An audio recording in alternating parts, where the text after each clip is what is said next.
student, today I am going to teach you about the error and uncertainty. Error क्या होती है और uncertainty क्या होती है और इसके possible causes क्या होते हैं. तो सबसे पहले मैं आपको बताऊंगा कि एरर क्या होती है. बेसिकली एरर जो होती है वो एक डिफरेंस होता है बिटवीन द ट्रू वैल्यू और मेजर वैल्यू. ट्रू वैल्यू वो होता है जो आप एक्सपेक्ट करते हैं किसी भी एक्सपेरिमेंट में या वो एक्सेप्टेड होता है जनरली. जैसे कि 9.8 ग्रेविटी का वैल्यू है, वो आप किसी भी एक्सपेरिमेंट में आप एक्सपेक्ट करेंगे कि यही वैल्यू आनी चाहिए, लेकिन कभी कभी एरर की वजह से उसमें जो है वो कम आता है या ज़्यादा आता है बिकॉज ऑफ एरर. तो वो जो होते हैं एरर को हम इस तरह मेजर करते हैं. अब एरर के पॉसिबल काजेज़ कौन से हो सकते हैं, वो जो है जैसे कि फॉर एग्जांपल फॉल्टी एपरेटस होता है.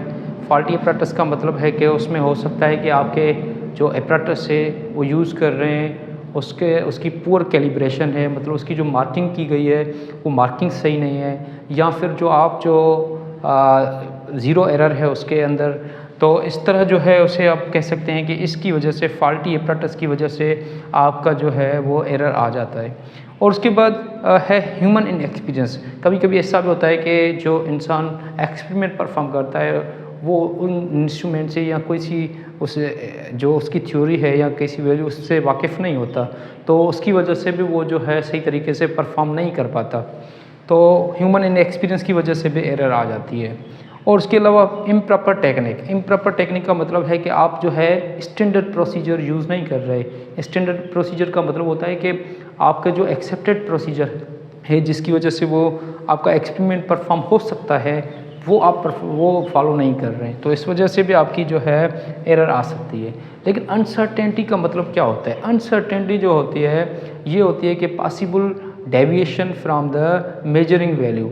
ये होता है कि आपकी जो मेजर वैल्यू करते हैं उससे पॉसिबल कुछ जो है जो ट्रू वैल्यू होते हैं उससे जो वैल्यू आप मेजर करते हैं वो डेविएट होता है, मतलब वो डिफरेंट आता है थोड़ा बहुत, उसमें चेंज आती है थोड़ी बहुत. तो इस तरह आप कह सकते हैं कि अगर फॉर एग्जांपल आपके पास एक मेजर वैल्यू है और दूसरा है आपके पास जो है वो जो उसमें डेविएशन आ रही है उसे आप लिख सकते हैं कि डेल्टा ए. इसे कहते हैं आप अनसर्टेनिटी. अनसर्टेनिटी का मतलब यही होता है कि आपके पास जो है जो ये वैल्यू है जो मेजर आपने किया हुआ है वो हो सकता है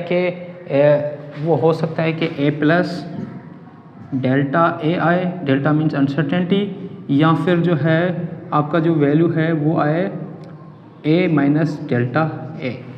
तो इन दोनों के दरमियान जो है आपका ट्रू वैल्यू हो सकता है. इनमें से कोई एक वैल्यू जो है आपका ट्रू वैल्यू हो सकता है. तो ये पॉसिबल है, इनके दरमियान कोई भी रेंज आ सकती है आपके पास. तो आपका जो वैल्यू होता है वो ये अनसर्टेन होता है बाय दिस अमाउंट, इसे कहते हैं अनसर्टेनिटी.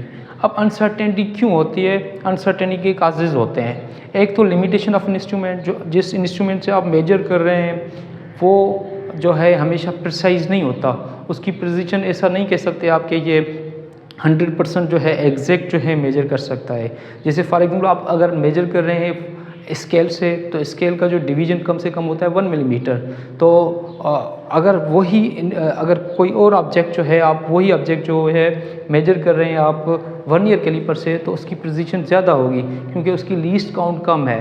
तो ये जो अनसर्टेनिटी डिपेंड करती है वो लीस्ट काउंट पे कंसीडर करते हैं हम कि वो अनसर्टेनिटी अगर फॉर एग्जांपल आपकी लीस्ट काउंट जो है वो कम है तो इसका मतलब है उसकी प्रिसिशन ज़्यादा होगी. तो अनसर्टेनिटी जो होती है वो उसके काजेज़ कौन से होते हैं. एक तो लिमिटेशन ऑफ इंस्ट्रूमेंट, के इंस्ट्रूमेंट की लिमिटेशन होती है. जैसे यहाँ पे हमने कहा कि आपके पास स्केल था, स्केल के ज़रिए अब जब मेजर कर रहे थे आप, तो स्केल जो है वो कम मतलब 1 मिलीमीटर तक सही मेजर कर सकता है, लेकिन आप वर्नियर कैलिपर से कर सकते हैं तो उससे भी और ज़्यादा आपको प्रिसाइज मेजर कर सकता है. और उसके अलावा आपके पास ये भी हो सकता है कि अनसर्टेनिटी इस वजह से भी आ सकती है कि आपके पास जो नेचुरल वेरिएशन इन ऑब्जेक्ट की में जो नेचर वेरिएशन आ जाती है, प्रेशर की वजह से, टेम्परेचर की वजह से या और काजेज़ होते हैं उसकी वजह से भी आपकी जो है वेरिएशन आ सकते हैं. तो उस वजह से भी आपकी जो अनसर्टेनिटी इन मेजरमेंट आ सकती है. और उसके अलावा human senses are not perfect. इंसान के जो सेंसेस होते हैं वो कभी कभी जो है वो सही तरीके से वो मेजर नहीं कर पाता, तो उस वजह से भी आप कह सकते हैं कि उसमें अनसर्टेनिटी आ सकती है। अब अनसर्टेनिटी के टाइप्स होते हैं। एक अनसर्टेनिटी आपके पास जो होती है वो होती है एब्सोल्यूट अनसर्टेनिटी। अब एब्सोल्यूट अनसर्टेनिटी जो होती है वो होती है लीस्ट काउंट। तो एब्सोल्यूट अनसर्टेनिटी आप कह सकते हैं कि एब्सोल्यूट अनसर्टेनिटी इज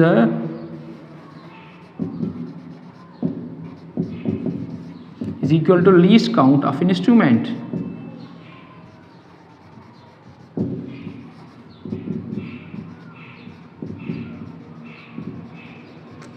और उसके अलावा आप एब्सोल्यूट जो है अनसर्टेनिटी मेजर कर वो उसकी लीस्ट काउंट के बराबर लेते हैं।